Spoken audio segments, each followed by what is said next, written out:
edition for another day of the week. Welcome to the Monday edition. Facing that paper presented by VegasInsider.com. Oh, baby, what a show we have planned for you guys today. One of the biggest sports days of the year so far, with the NHL playoffs joining the party, NBA playoffs, Major League Baseball. Of course, we're going to recap some of the action that we saw from over the weekend. We got a lot to get into here today. Our 10 best bets of the day. We're going to have our official picks for the Stanley Cup final as well. So no more wasting time. Let's bring in my co-host for the day, Mr. New York City, Mr. Manhattan, the biggest dog in the game, the greasiest dog in the game. Do not leave this guy alone with your wife or your girlfriend. You will regret it. Now, Ian, a bit frazzled there this morning. You needed to abruptly depart our pre-show meeting. Tell us a little bit about what's going on in your apartment right now. Yeah, my kitchen sink broke. Water went everywhere. It's a complete disaster here. Not good. Not a good omen for my bets for tonight, but we'll see if we can power through. Water has been swept up. We got a maintenance person coming at some point. Hopefully fix the sink. Not a good start to the week, but we'll power through. Yeah, don't take any guff from your landlord would be my recommendation. If you want me to represent you in terms of any type of communication back and forth with the landlord, I am happy to do that free of charge. Okay, enough small talk. Let's get right into the action. A lot to get into here today. We're going to start with the NBA playoffs. 2 picks from me here. We're going to start things off in Philadelphia. Lopsided loss by the Nets there in game 1. I'm going to take them to have a bit of a better performance here. I like the Nets to cover +10 in this game. So, like I said, a very lopsided loss in game 1. The main reason was 20 turnovers for the Nets, which led to 31 points off turnovers for the Sixers. Super sloppy play from Brooklyn. Now, they're a pretty disciplined team. They're ranking the top 10 in turnover percentage over the last 10 games of the regular season. Just 15.4 points allowed off turnovers in that span. So I do expect them to clean that up. I also expect better perimeter defense. They got absolutely killed from the land beyond the arc. Philly shot almost 50% from 3 in game 1. Now, the Nets guarded the perimeter much better during the final weeks of the regular season, ranking 3rd in opponent three-point percentage at 32.1% over the last 10 games. And one positive takeaway from game 1 was strong shooting from the Nets. Philly was actually below average defensively down the stretch of the regular season.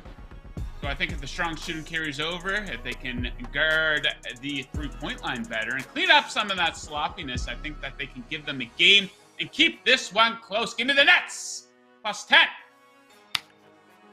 Next up, we go out to the West Coast. It was one of the games of the year so far in game 1 between the Warriors and the Kings. The Kings, of course, won a tight one. I'm going to take the Warriors to bounce back. I'm going to take them on the money line coming in at -120. So consecutive playoff losses are rare for Golden State.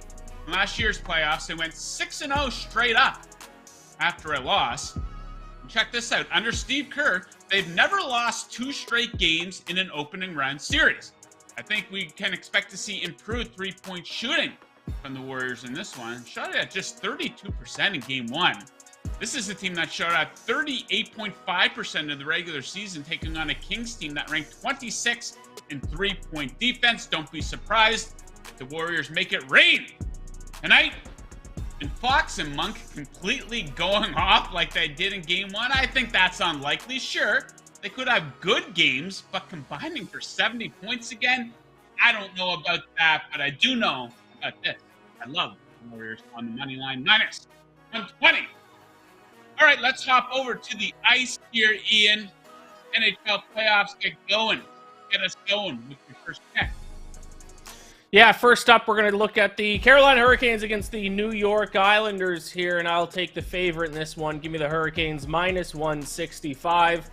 I still think this Hurricanes team is the best team in the NHL. The advanced analytics back it up. You look at Corsi percentage, first in the NHL this year. Fenwick percentage, first in the NHL this year. Expected goals percentage, first in the NHL this year. High danger scoring chance percentage, well, second in the NHL this year. Still pretty good, though. I think they're going to be a team to be reckoned with in the postseason. They have a pretty easy matchup here in the first round, in my opinion. This Islanders team, worst playoff team of the 16 postseason squads in expected goals per 60 minutes. They're 23rd in the NHL at 48.46%. And they've also had some shooting struggles recently, which is certainly not going to help them against Carolina Hurricanes. Over their last 10 games, 29th in the NHL in shooting percentage, finding the back of the net on only 8.26% of their shots on goal. Give me the Hurricanes to win game 1 tonight, -165.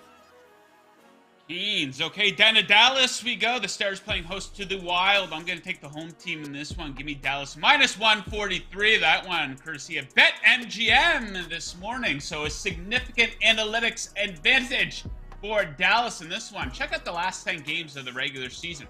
4 versus 21 in expected goals for percentage. 3 versus 24 Corsi for percentage. 2nd versus 21 in high danger chances for percentage, all in favor of course, the Dallas Stars. Minnesota is a team that relies way too much on its goalie. They got a good one, but they put too much pressure on the guy by allowing too much action on net. Last 10 games, the 7th most shots allowed, compared to Dallas, who's allowed the fewest, as well as the fewest high danger chances allowed. This sets up very good for Jake Ottinger, obviously the man between the pipes here for the Stars tonight. He dominated the Wild during the regular season. A 1.87 goals against average in 4 games against them. Give me Dallas to get off to a good start in their opening round series versus the Wild. Right, over to Ian for 2. Let's start things off with Panthers-Bruins. What are we looking at there? Yeah, I'm going to be looking at the total here in this one. I'm going to go under 6.5 at -120. Still some 6.5s out there. Jump on this quick. It might move down to 6 here before too long. But a big reason why I like this play. Pretty strong goaltending play for both teams here. Obviously, it's no surprise. Linus Ullmark has been the best goaltender in the NHL this year. He will win the Vezina Trophy. Save percentage of .938 on the year. That's some impressive play in between the pipes. But for the Panthers, Alex Leon has played pretty well lately as well. .946 save percentage in the month of April. If he can keep that hot play going into the postseason, the Panthers could have a shot here. At the very least, could have a shot to keep this a low-scoring game. The Bruins should be able to shut down the Panthers' offense. 2nd in expected goals against this season. They are a very good defensive team. But the Bruins, one weakness you might want to watch out for this Bruins team is their shooting has gone a little cold in their last 10 games. And to be fair, their last 10 games, I don't think any of the 10 games were meaningful for them. They basically already had the President's Trophy locked up. But 21st in shooting percentage over that stretch, scoring on only 9.33% of their shots on goal. I think we're going to see a bit of a low-scoring affair tonight in Game 1. Give me the Panthers, give me the Bruins. I'll go under 6.5. All right, Kings-Oilers, what do we got there? Yes, my underdog bet of the night here. I will back the LA Kings.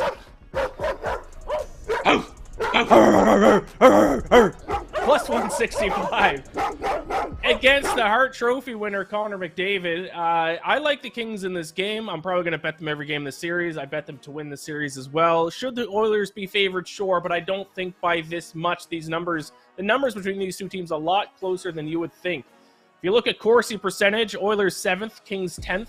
If you look at Fenwick percentage, Kings actually have the advantage coming in at 5th, Oilers coming at 7th. 4th and 10th in expected goals percentage.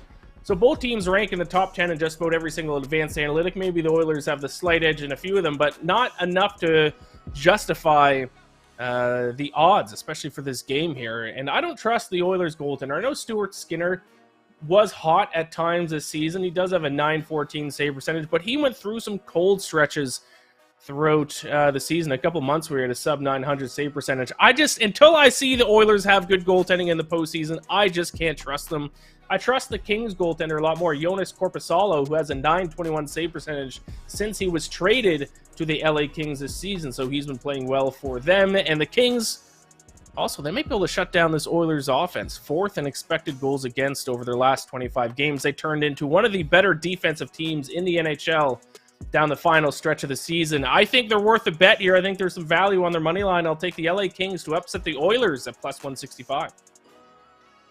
All right, before we move on to Major League Baseball, breaking news out of the NFL. The Eagles and Jalen Hurts have reached a 5-year, $255 million extension with $179.3 million in guarantees.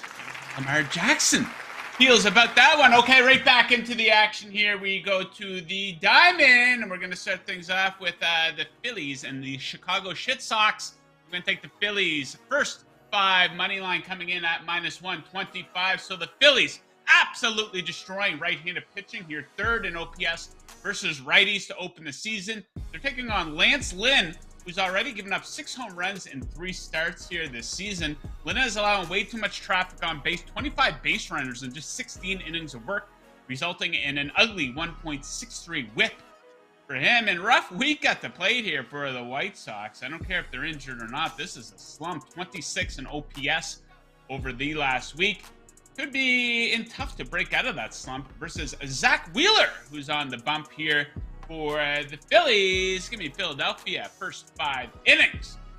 All right, Ian, good-looking game here. Braves and Padres. What are you looking at there? Yeah, I've talked about it on the show a few times, how I'm fading the Padres early in the season, and a lot of the issues that I brought up with the Padres before the season started have kind of shown so far through the first couple weeks. So I'm going to continue to do that tonight, and I'll take the Braves -145 in this one. We got a battle of some lefties here. Max Fried going up against Ryan Weathers, and the Braves much better against left-handed pitching this season. Huge advantage in this category, third in Major League Baseball, with an OPS of 879 against lefties. Padres 15th at 727. And the Padres bullpen, which is a big concern I had for the Padres this year, it has let them down through the first couple of weeks. 16th in bullpen ERA, 3.62. And I actually kind of expect that number to get even worse. They have no depth in the bullpen this season. And Ryan Weathers, I think we're going to see some regression from this guy here at a 5.32 ERA in 2021. He only had 1 start last year. He had a 4.50 ERA in spring training this year. He's had 2 solid starts, sure, but he is not a 2.70 ERA type of pitcher, at least not this early in his career. Only 2 games in. I think we're going to see a little bit of regression from him. I like the Braves here at -145 as a favorite. He's Ian, a Padres hater here so far. Yes. This season. Okay, next up we go down to beautiful Houston, Texas, and the Astros are a home dog. They're a home dog for a reason. I'm going to take my Toronto Blue Jays first 5 money line coming in at -130. So a clear hitting advantage for Toronto in this one. 2 righties on the mound, 6 versus 21 in OPS versus righties on the season in favor of, obviously, Toronto. The man on the bump for Toronto, Kevin Gausman. What a great start for him. Lights out. Just 3 earned runs allowed in 3 starts so far, 25 strikeouts to 3 walks. For what it's worth, in his start versus Houston in Houston last season, he had 10 strikeouts and held Houston to 2 earned runs across 7 innings of work. Christian Javier gets the call here for the Astros. He's been pretty unimpressive so far, unable to pick up where he left off last fall, a 4.24 ERA versus some fairly light competition. He could be in trouble versus this Blue Jays offense tonight. Give me the Blue Jays -130. All right, we're going to wrap things up with a walk prop. That's the sound effect we're going with for the walk prop. Better late than never.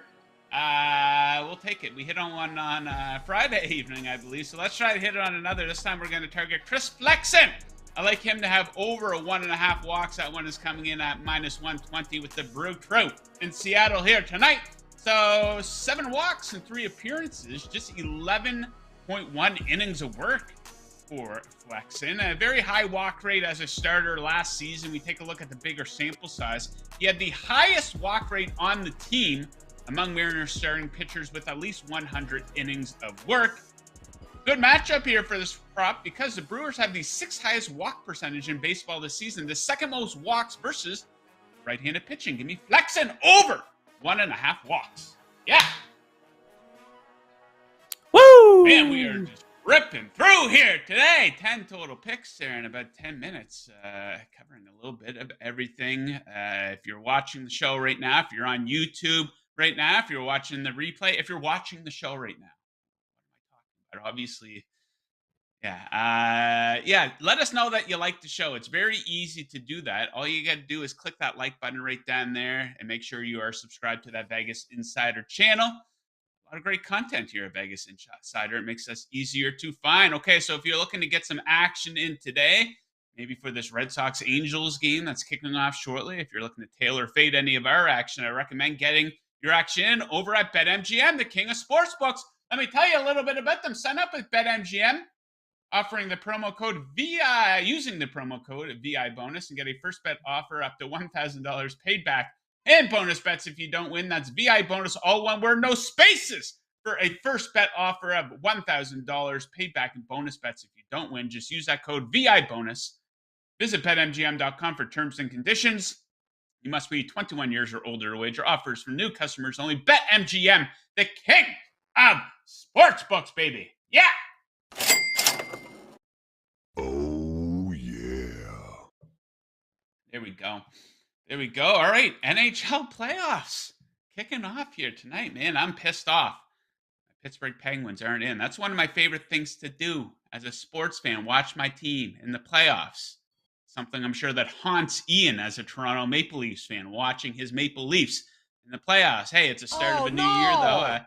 Maybe this is the year. Okay, so let's take a look at the Stanley Cup Futures odds board here. We're going to give our official picks to win the Stanley Cup. No big shock. The Boston Bruins coming in as a pretty big favorite there, plus 325. Not a lot of interest in betting a team at that price for me, especially in the NHL. It's not always the best team on paper that goes on to win this thing. We all know that. The Avalanche plus 700, the Oilers plus 900 behind them.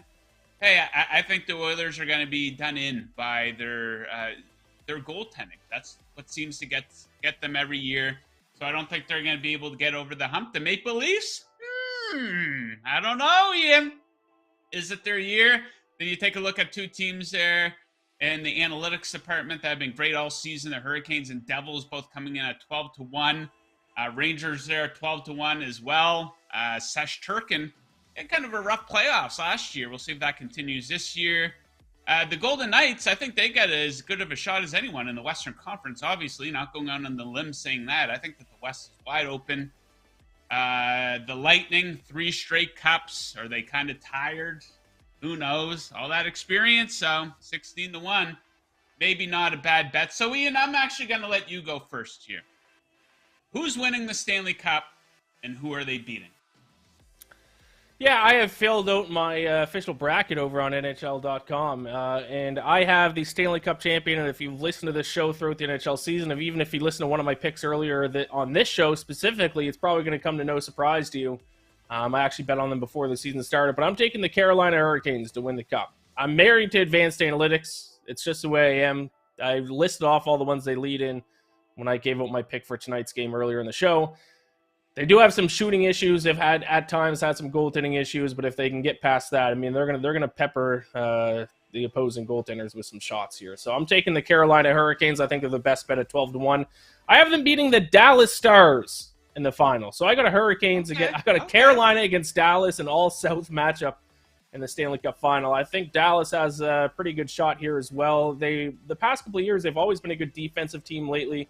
But the past couple of years, they haven't had great offense. That's going to fix this year. Their offense has been much, much, much better this season. And, of course, they have one of the best young goaltenders in the NHL in Jake Ottinger. So I got the Hurricanes beating the Stars in the final, and I like that quite a bit. Okay, a similar pick for me, and I almost picked the Hurricanes. I'm picking the team with the same odds as them, CTP Darling, New Jersey. The Devils, 12-1 to win the Stanley Cup. And like Ian, I'm picking them actually to beat the Dallas Stars.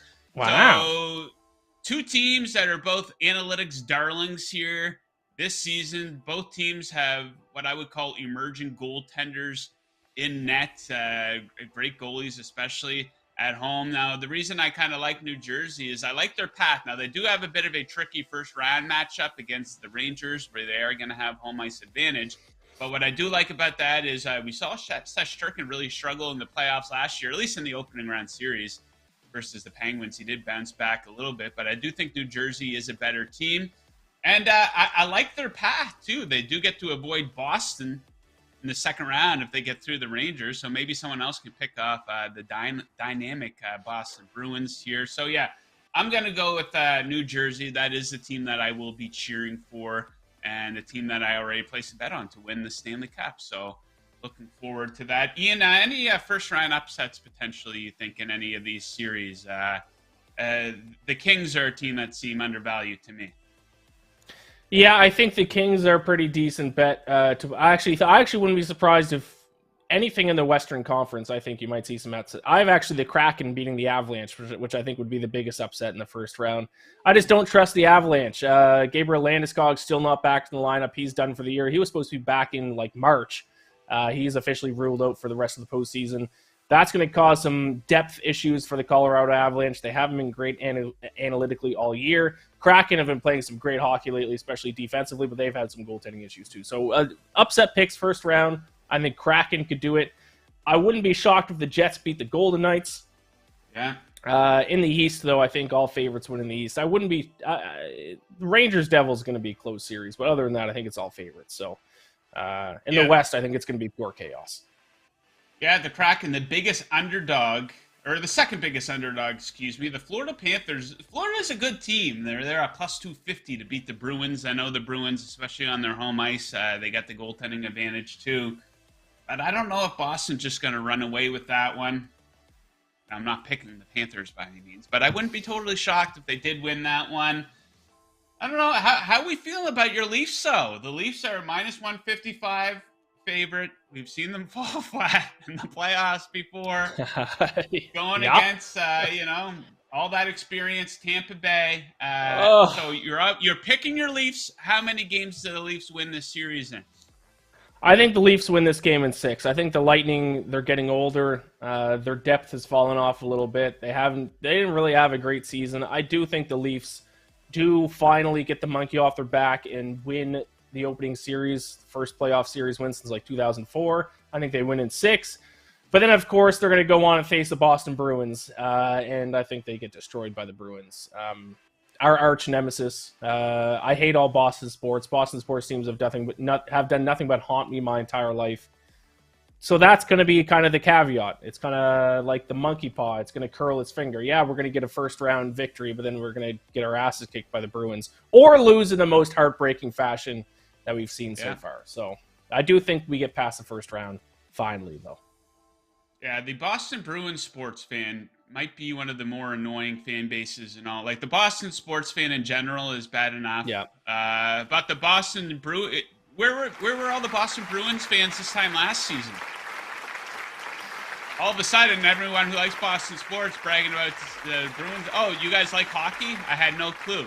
Oh, what a coincidence that your team is the best team in hockey this year, right? So yeah, we'll see what happens with the Bruins. I hope that the Florida Panthers sweep. I would love to see that. I doubt that's going to happen. I'd love to see it. Okay, so let's talk about what we saw out of the NBA, out of the weekend. The story was injuries and upsets. Of course, some big-time injuries to some big-time superstars, most notably Tyler Hero broke his hand.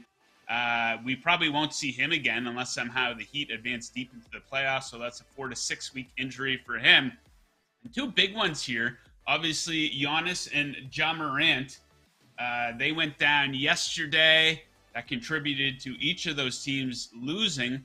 Now, a bit of positivity. They both had x-rays, which have come back negative, but their status for game 2 of each of those series still very much up in the air. Thankfully for those guys, they do have a 2-day rest. They don't play again until Wednesday, so hopefully we get some more clarity on that in the coming hours, or at least before game time, so we can get some type of bets in. So obviously some big shifts here in series prices in the NBA. The Lakers, who came into that series as an underdog, are now a minus 260 favorite to beat the Grizzlies in that series. Obviously, a 1-0 series lead and a big injury to the other team's best player will do that. The Nuggets, they completely ran away with that against the T-Wolves there yesterday. They're minus 800. You have any interest in that number? Absolutely not. The Sixers, minus 2,000. No, thank you. This one's kind of interesting to me. Still sleeping on those Sacramento Kings. Now, I do like the Warriors to come back and win tonight, but the Warriors, despite the fact that they're in a 1-0 hole, or minus 150, come back and win that series. The Celtics minus 2,500. The Knicks, they're a favorite to win that series now. They got that big win there on Saturday, minus 160. Ian's New York Knicks. Of course, we'll see if Cleveland can bounce back. I think beating Cleveland twice in a row at home, that's going to be too much to ask for.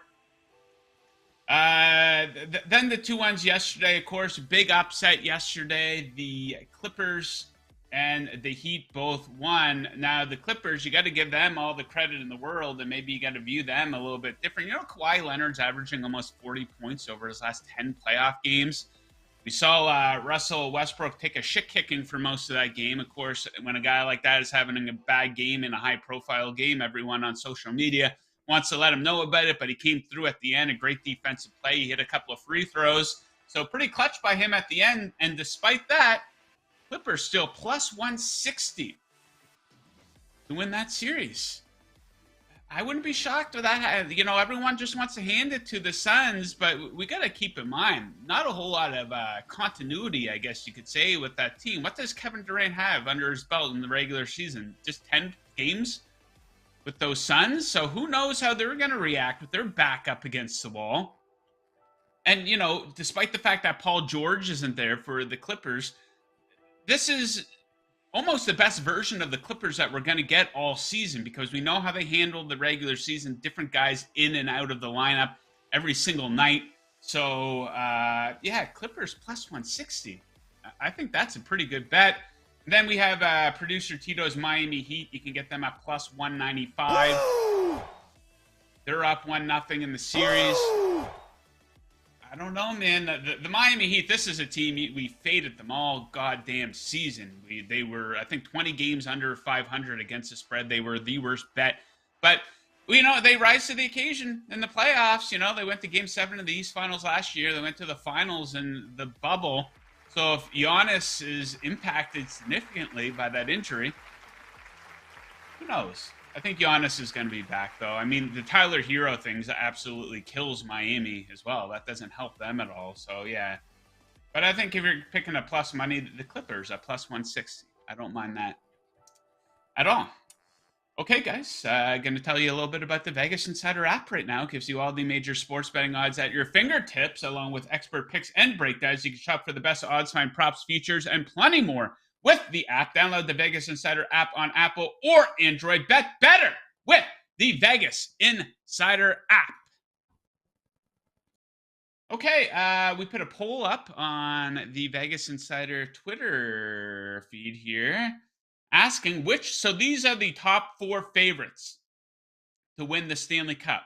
Now, we're not asking what your prediction is out of these teams. We're asking what you think the best bet is. And I don't think the Boston Bruins are the best bet at plus 325. This is hockey. It's different. It's not the NBA where it's always the best teams that get through. It's not college football where it's always the best teams that get through.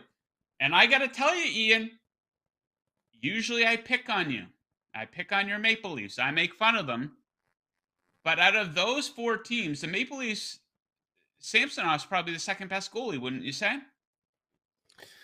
Yeah, I would probably say. I don't know. Listen, I don't like the Bruins. I don't like the Avalanche. I can't trust my Maple Leafs. Out of those 4 teams, I would say the Edmonton Oilers, actually, to be completely honest. Now, I will say about the Bruins, which the casual hockey fan may not know this, the President's Trophy curse. No President's Trophy winner, and if you don't know what that means, it's the team that finished with the best regular season record.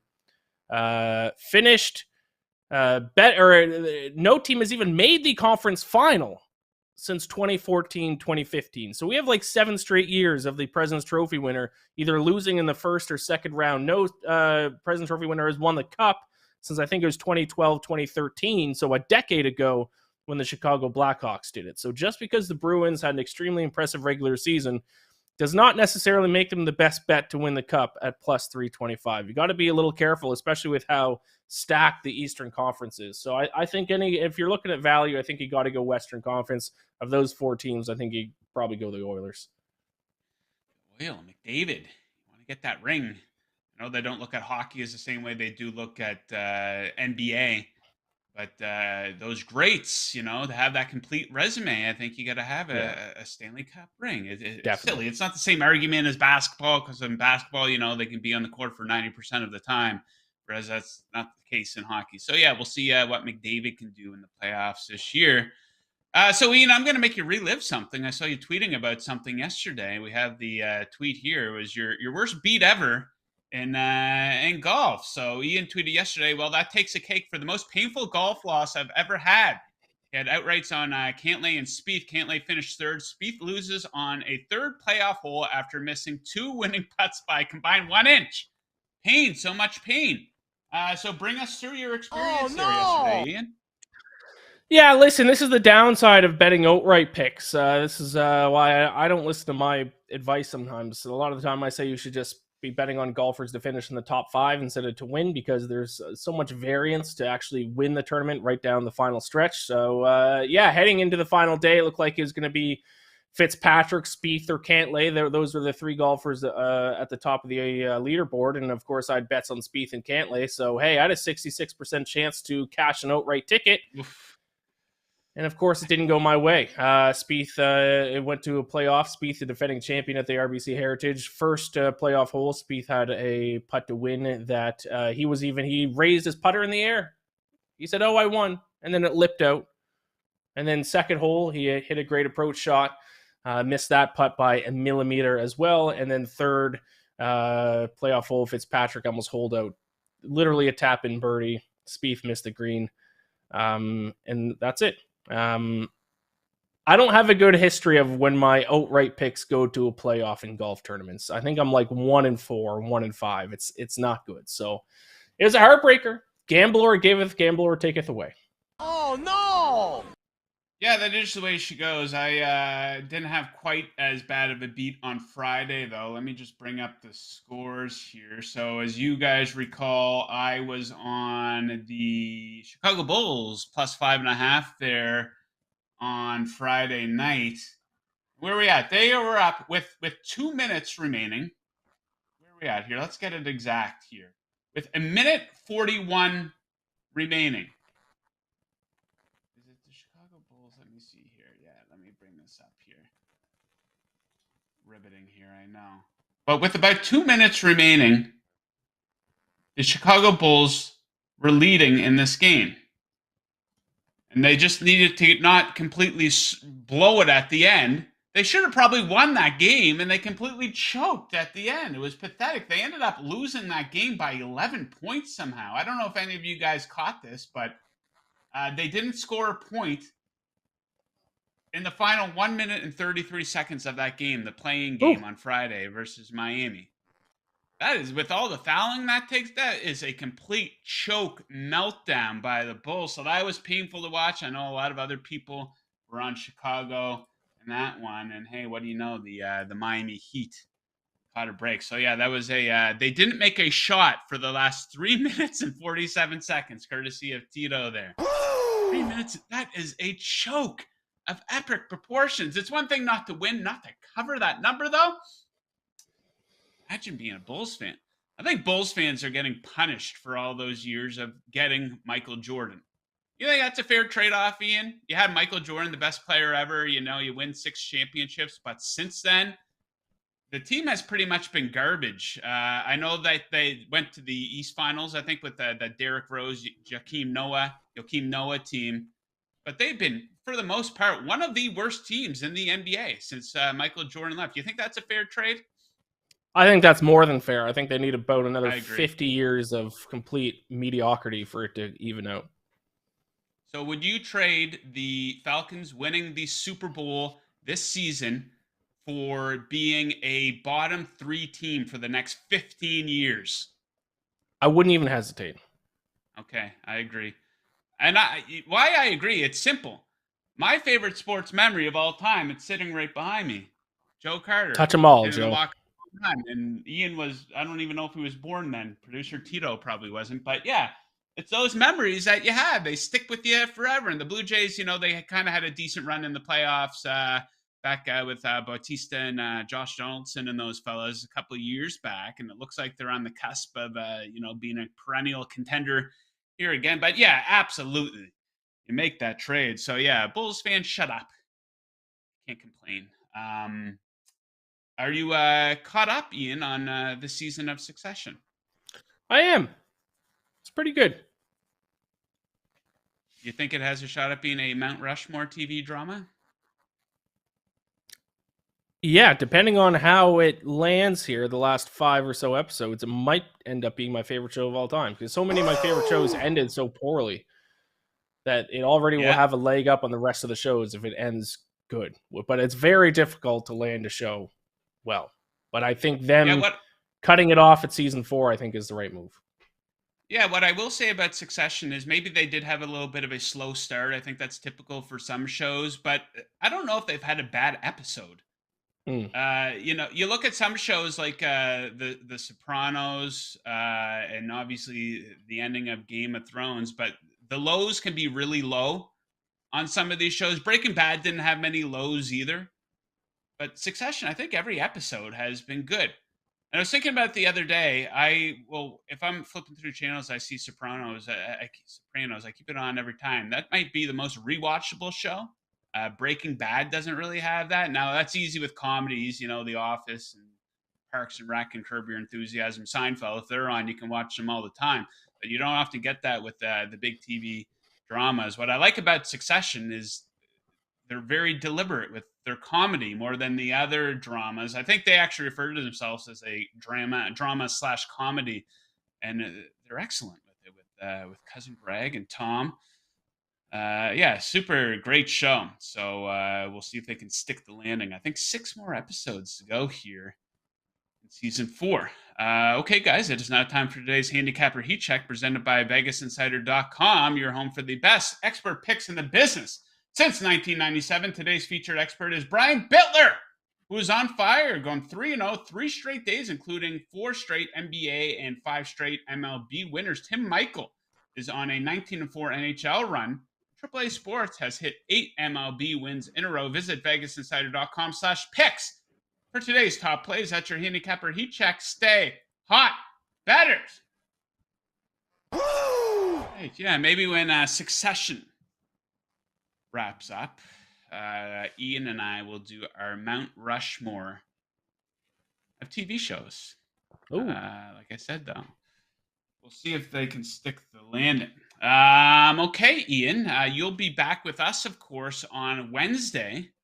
But until then, what do you have going on elsewhere in that Chasing That Paper viewers can check out?